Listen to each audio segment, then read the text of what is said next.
Today I'm thankful to have joining me Ryan Douglas with Summit Electric. And Yeah.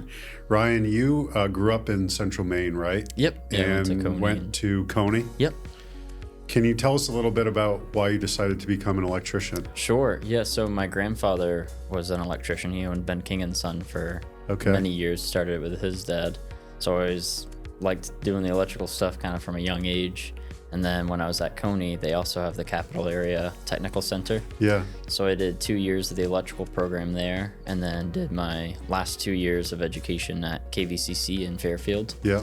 And then just kind of worked for various people, worked for my uncle for a while, then I worked for another electrical contractor, and then kind of started my own journey, and so far it's been working out so good. That's awesome. I think Yeah. I remember when I first met you, you were installing generators, right? Yeah. Or doing a lot of generators. Yeah, and so Yeah. we still do that, but now we can do like just the residential wiring as well as the generators and Yeah. disconnects for heat pumps and stuff like that. So I hear from a lot of people all the time. They're like, I can't find a fill in the blank tradesperson, whether it's a plumber, electrician, Yeah. and whatnot.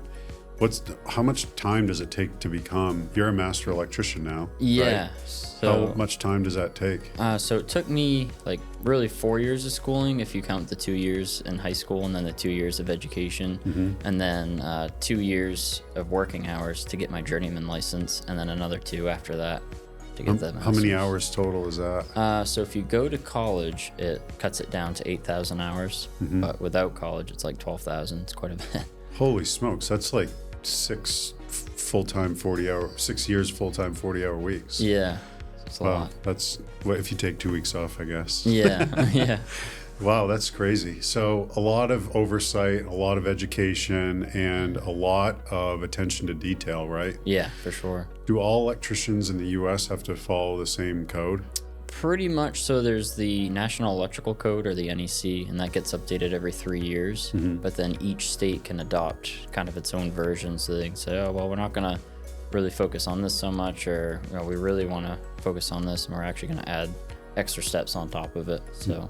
So the 8,000 or 12 with education or 12,000 hours without is really in place to help people understand how to apply that code. Is that right? Yeah, for sure.